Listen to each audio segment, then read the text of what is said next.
Good afternoon, English 10 honors. I wanted to talk to you today about chapters 4 and 5 of Ethan Frome. I hope you're loving it. Chapters 4 and 5 are kind of a strange little set of chapters. They go together very well. Do remember that this is the next morning after chapter 1 when Ethan walked to pick up Maddie at the dance and was like creeping in at the window. Okay, so this is the next morning. And so what happened, of course, is Xena was there at the end of chapter 3, and she said, "Hey, I'm leaving. I'm going to go over to see my quack doctor in this other town. Will you drive me?" And here's where the first problem of the day began. Ethan says, I'm busy. Can't do it because I'm going to get some cash money from the carpenter that I sell all the lumber to that I make in the sawmill. And Xena's like, oh, okay, it's okay then. This other guy, Jotham, he can take me because, he's their hired help. Okay? So, first problem, he starts off with a lie. So, then he and Maddie are in the kitchen and he talks about how it looks comfortable and nice, now that Xena's not there. Anyway, then the next part of the chapter, the very beginning. So this is on page 29 in the Skinny book. It talks about his mother's sickness and how his mother stopped talking. And in fact, when Ethan became desperate to hear somebody's voice, because it was just those two, she would say, "No, be quiet. I can't hear what they're saying. I'm listening to the voices out in her head." So, anyway, problematic for Ethan. So when Xena came, so he obviously needed some help, so he put out the call, I guess, and a relative of his, Xena, came to live with them and take care of the mom. And his mom was really legit sick. She was really sick. She couldn't do anything. And Ethan couldn't work at the house all day and work out of the house all day too. He just couldn't do everything. And it talks about Xena's volubility, which just means her talkativeness.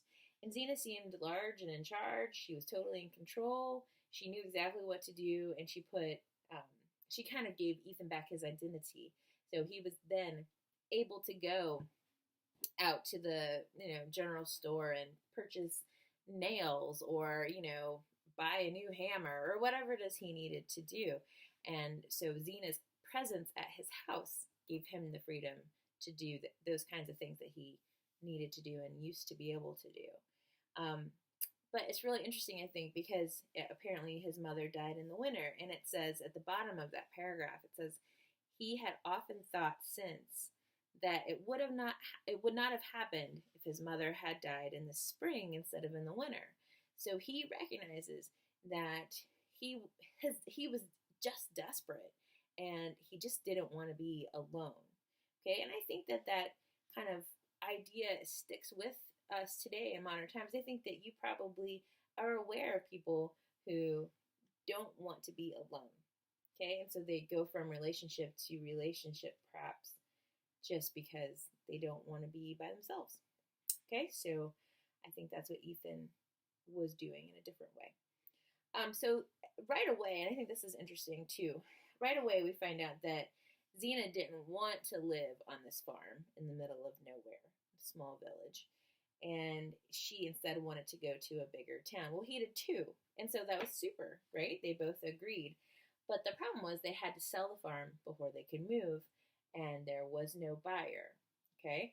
So they realized eventually that no one was going to buy this farm. And so they were kind of stuck. And it says that Xena chose to look down on Starkfield. But she doesn't really realize it, maybe, but we know, because the narrator tells us, that she wants to be a big fish in a small pond. And so she really would not be happy in a bigger city like Worcester, because no one would know who she was. And so part of the way that she makes herself known is through all of her sicknesses. Okay? So, let's see. Ethan then heads in and talks to Andrew Hale, who is the carpenter, and he kind of wants the cash early, and Hale is shocked because they had an arrangement where he would pay Ethan every 3 months. And in fact, Hale says, well, actually, I was going to ask you if you'd give me some extra time because I'm short. I'm trying to build this house for my son Ned and his fiancee Ruth. And so I don't really have the extra cash right now. So Ethan was disappointed. Meantime, on the way back through town, there's this weird situation. This weirds me out a little bit, where he passes by. He's walking past the Varnum house, okay, and it says the Varnum Spruces, where he had just stood with Maddie the night before. It says, and he sees Ned Hale and Ruth, his fiancee Ruth Varnum, kissing each other, and it says, it pleased Ethan to have surprised a pair of lovers on the spot where he and Maddie had stood with such a thirst for each other in their hearts, but he felt a pang at the thought that these two need not hide their happiness. Come on, that's delusional right there. That's it. So anyway, he gets closer to home. He reads the tombstone. Okay, well, we get to see it this time. It says, sacred to the memory of Ethan Frome and Endurance, his wife, who dwelled together in peace for 50 years. Now, this just kind of blows me away. First of all, being named Endurance. Okay, I don't know. I think your parents are having some struggles if they name you Endurance. But anyway, it's kind of cool. I kind of like it, but at the same time, I'm like, not sure. Anyway, it makes me wonder, because he says he used to think 50 years sounded like a long time to live together, but now it seemed to him they might pass in a flash. Then with a sudden dart of irony, he wondered if, when their turn came, the same epitaph would be written over him and Xena. So I think that's interesting, because I think it implies that, there's a lot that happens in the space, of a lifetime, and I'm not sure. I mean, 50 years without fighting, I don't know. But I guess he's not fighting with Xena. He's just not arguing. And he's just ignoring what she says. And, Anyway, so he gets to his house. He knocks on the door. Door's locked. He's confused. He's first upset. He's like, why? And then he thinks, oh, she's home alone. Maddie's home alone.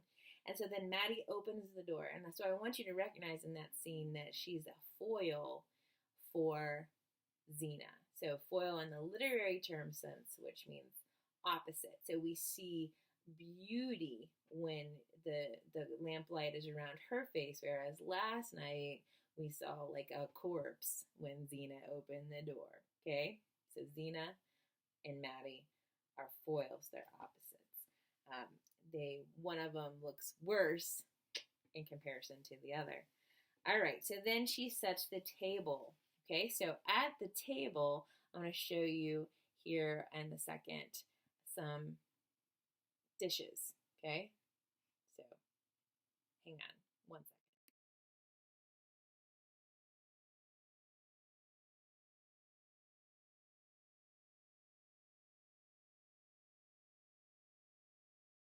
Okay, the first dish I want to show you is this one, and it is red.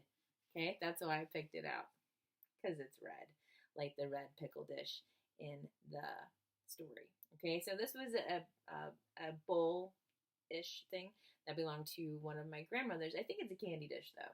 I don't think it had pickles in it, ever. But anyway, I like it because it's red. Now, I wanted to show you a couple other pieces. I'm not sure if the pickle dish meant some specific type of dish or specific shape, but this one I think could pass for a pickle dish in what we would call pickles today, because it's kind of shallow. It seems like a space saver on the table.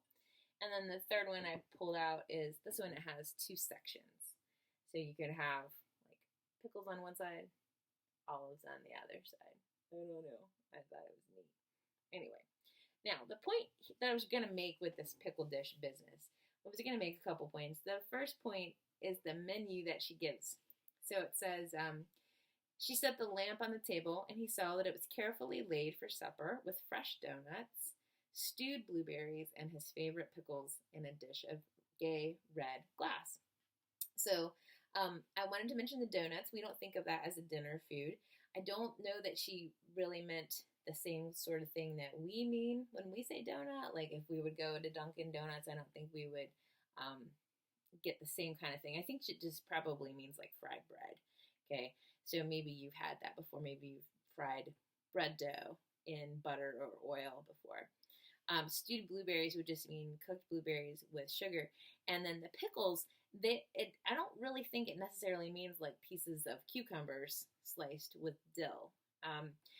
Remember that this time period, of course, had no refrigeration. Okay, so to preserve food for the winter, you had to do something to the food.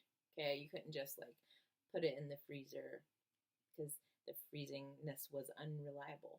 Okay, so anyway, I think it refers to kind of any vegetable that would be, stored in vinegar. Okay, so you can imagine it to be whatever you want to. Maybe you've not thought nearly that much about it, but I just think it's interesting. So I think the most important thing, though, besides this red dish at the table, is the cat. Okay, so I hope you can see that the cat represents somebody who's not there. And it starts off at the bottom of page 34 when the cat jumps into Zena's empty chair. Okay, so that really should clue us in right away that the cat is acting in Zena's behalf. So then, of course, Maddie and Ethan both reach for a jug because they think the cat's going to knock this jug of milk off. Their hands touch. The cat backs up and breaks the pickle dish. Okay? Problematic because, of course, Maddie wasn't supposed to be using that pickle dish. It was one of Zena's prized possessions. So now, I mean, I don't know. There are things I think that we treasure that maybe other people would think is maybe not worth treasuring, I guess. But these glasses that I just showed you, these dishes, they belong to my grandmothers, and I haven't given them away. It's not like I think that they're my most prized possessions, but I have a lot of things, that I like, that I treasure. And I don't think that Zena did. Okay, so, be that as it may, whether we can imagine thinking that this dish is the most important thing in her life, maybe it is important to her. And we should allow that, I think. But anyway, this whole situation of Ethan taking charge at the end of chapter 4, it really specifies that he feels this thrilling sense of mastery because he's making her feel better. He commanded her, it said, to come back and finish supper. Okay, so I think that's definitely an important term instead of just saying, hey, come on, sit down, let's finish eating. It says, come back and finish supper. He commanded her. And then I think, yeah, I already said it. I think it's important. All right. So anyway, after supper, now keep in mind in chapter 5, keep in mind that there was a super long work day for people, partly because they live on a farm. And farmers, I think, work super hard. Like we can't really imagine the time and effort it takes to put food on our tables because we go to the store and we buy, a pound of hamburger, we buy some lettuce. We don't really necessarily grow our own stuff. And if you have ever tried a garden, if you've ever tried to, pickle vegetables or make spaghetti sauce from scratch from tomatoes in the garden, I mean, it's a lot. So anyway, they work all day and then they work into the evening too. Okay, so in this evening time is Maddie's time to sew. So she probably is sewing things that have ripped, maybe, holes, something got caught in a nail, ripped a hole in it, and she's probably sewing new clothing as well. So when it says that she has some brown stuff, that stuff isn't just it's not like a filler word. It means it refers to the type of fabric it was. So she's like sewing something, she's hemming something, okay, to be worn later, probably by one of the 3 of the people that live there. I wanted to mention this idea of coasting too, because Ethan says on page 38, he says, "This is the night we were to have gone coasting, Matt," he said at length. And I just wanted to remind you about what that was. That it just means sledding. Okay, so It's too dark though tonight. He says we'll have to wait till there's a moon out because the place that they always go, some kind of empty field close to town by the church there, it has a big elm tree at the bottom of it, and you have to turn. Okay, and if you don't turn, he says it could be you could go plumb into it. Okay, at the ugly corner. So then Ethan makes yet another in a long series of tactical errors when he mentions to Maddie that he saw Ned and Ruth kissing. And it's a strange situation because he has been planning to say this all night. I think thinking that it was like, witty repartee, and it just did not go over that well, and it changed the feeling in the room. And I'm sure that you can think of times when this has happened in your situation where two people are having a good conversation and all of a sudden something changes and you kind of wish you could take it back, but you can't. But we have this idea about night versus lamplight, and this is at the top of page 39. And so the nighttime is like dangerous, okay, outside, and it's darkness, and the lamplight is careful, okay, it's reserved. So like I guess the idea is like things like kissing can happen in the nighttime underneath the pine trees, but things like chit-chatting and feeling awkward can happen under the lamplight. Okay, so let's see. Then they talk about Xena. Maddie wonders if Xena is gonna kick her out, and he kind of tries to say, "Oh, that's not possible." But then again, the cat jumps around again, and starts the rocking chair moving. I mean, this whole thing is just like so awkward. But anyway, the most awkward part, I think, of all is the fact that they have now. He was sitting by the stove. He said, "Maddie, sit here by the stove with me." And then she said after a minute, "Well, I can't see to sew because I have to sew." So she moved over to the lamplight and the table. Then he moves over to sit with her. And so now she's got this piece of fabric that she's sewing spread across the table. And then he is touching the end of it. And she is sewing on the other end of it. Okay? And then it's like some kind of a charged moment here. And like it's having some meaning for Ethan. And I know, it's just super strange, super awkward. And then all of a sudden, she rolls up the fabric and asks if the fire is okay or if it's going to burn the house down while they sleep. And he says, okay, so he fixes it. He brings over the geranium away from the windows. I wanted to show you the geranium. This is usually in the windowsill in the classroom. It's a geranium though. Anyway, it's blooming. It's pretty. And anyway, I think I like that little description of like the little things that you have to do. I think that makes a book seem real. I don't know. I like it. Anyway, so she goes upstairs. Her hair looks like a drift of mist on the moon, and she says good night. He says good night, and then he remembers that he hadn't even touched her hand, and I just like